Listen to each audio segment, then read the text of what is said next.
இந்த தலைவரித்தே வாங்க சொல்றது கொஞ்சம் கேளுங்களேன். அரசியல்ல பொறுத்த வரைக்கும் விஜய் வந்து திவாகருங்க. இது வரைக்கும் சினிமா நடிச்சிருக்காரு இல்ல. சினிமா பத்தி என்ன தெரியுமா? ஆனா வந்து நான் தான் சூப்பர் ஸ்டார், நான் தான் எல்லாம் பண்றேன், என்ன பத்தில காப்பி சொல்றாங்களா? சரி, இப்போ இதே மாதிரி தான் நான் உனக்கு பத்தி சொல்ல போறேன். விஜய் ஒரு ஏந்திரமா எல்லாம் திட்டுறாங்க. இவர் அரசியல் முன்னாடி ஏதாவது பண்ணிருக்காரா, இல்ல எலெக்ஷன் வந்திருக்காரா, இல்ல மக்களை போய் சந்திச்சிருக்காரா? எதுவும் பண்ணல.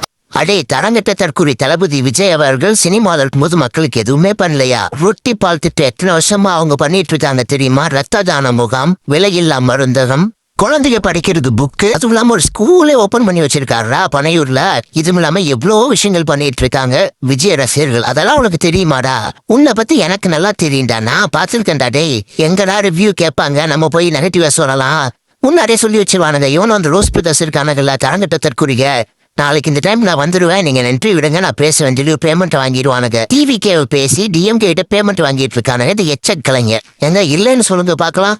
இவனோட வேலையே அதாங்க. எந்த படம் நல்லா இருந்தாலும் நெகட்டிவா சொல்லுவானுங்க, பாசிட்டிவா சொல்லணும், அதுக்கு ஒரு பேமெண்ட் வாங்குவானுங்க. இல்லைன்னு சொல்லுங்க. இவங்களோட மூலவாக்கு எல்லாத்தையும் பெரிய வீடியோவை நான் அப்லோட் பண்றேன். உங்களுக்காக கஷ்டப்பட்டு டேட்டா அனலைஸ் பண்ணி எது உண்மையோ அதை மட்டும் தான் நான் இங்க பேசிட்டு இருக்கேன். பொய்யா இருந்தா நீங்க கமெண்ட்ல கேட்கலாம். ஏன்னா நான் பேசுறது எல்லாமே 100% உண்மை. நம்ம சேனலுக்கு ஆதரவு கொடுங்க, சப்போர்ட் பண்ணுங்க. உங்க சேனலோட பேரை கமெண்ட் பண்ணுங்க, நான் உங்க சேனலை சப்ஸ்கிரைப் பண்றேன்.